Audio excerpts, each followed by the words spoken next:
you're watching this, you're among the 3% of people that understand that the future of work is going to look very different from what it is now.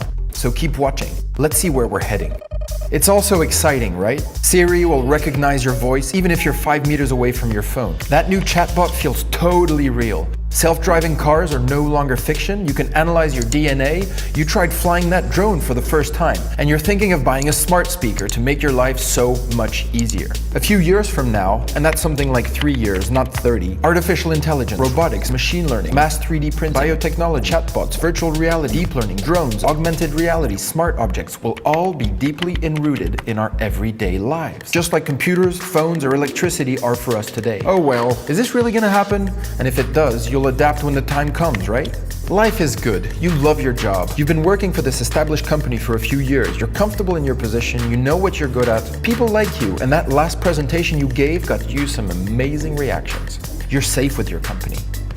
In the meantime, you see an article or two speculating on the future of jobs. McKinsey published a report stating that 45% of all current tasks could be automated with present technology. The World Economic Forum estimates that 33% of jobs in 2020 don't even exist yet. But what do they know, right? You've got time. Oh look, the supermarket just introduced self-cashier machine. You're at the airport checking in luggage. What the heck happened to all the real people at the check-in desk? Gone. Replaced by machines. But it's only the low-skilled jobs, right? Nope, think again. In 2012, there were 150,000 humans working on Wall Street. 3 years later, automation has cut that number down to 100,000. That's 1/3 gone. But it's only the mathematical and scientific jobs, right? Nope, think again. This Japanese insurance company, Fukoku Mutual Life Insurance, is already replacing all its human insurance claim workers with an AI system that will handle customers more efficiently. See these articles? They're written by algorithms, and we can't tell the difference with human written content. And thinking of converting yourself to being an online poker player? Too late. There's an AI that can already beat humans at it. Most journalists, tax consultants, marketeers, technicians, knowledge workers, lawyers, even the person editing this video right now will to some extent have been impacted or automated by technology in a couple of years. And what have you been doing? Probably watching Netflix. And the problem is, the machines don't wait. And the machines, they don't watch Netflix.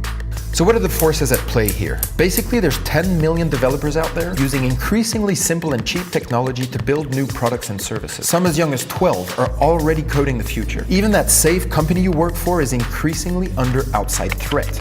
And it's not just the Google, Amazon, Facebooks, and Apples of the world that I'm talking about. There are now tens of thousands of startups out there eating away at all sorts of jobs. Now, are they creating many jobs in the process? Let's look at some stats. Travel a bunch of years back to when Kodak ruled the world of photography.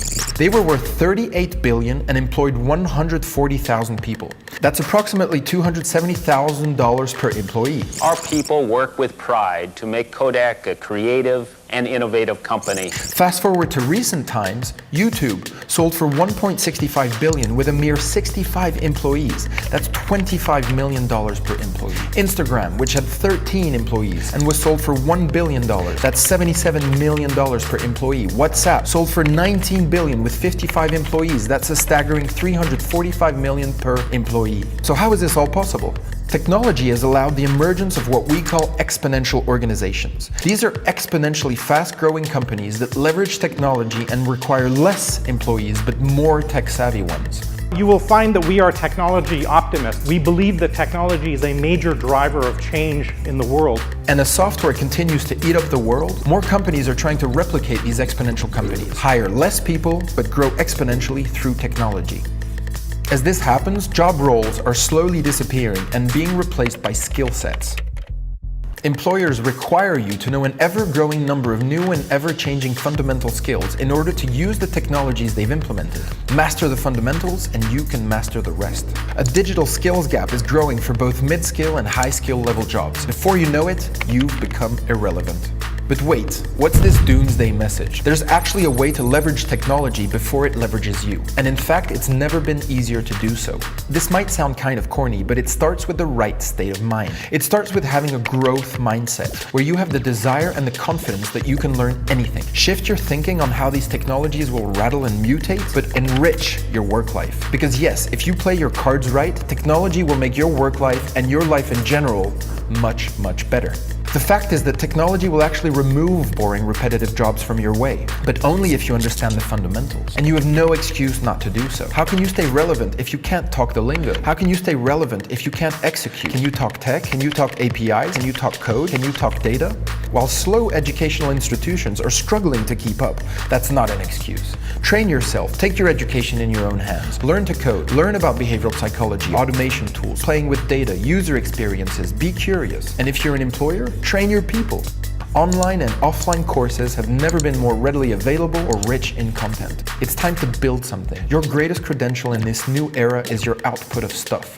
Proof of your awesomeness. A website, a blog, a prototype, a simple data model. It's time to build cool stuff and showcase it. It's time to start learning. It's time to get shit done. It's time for your growth.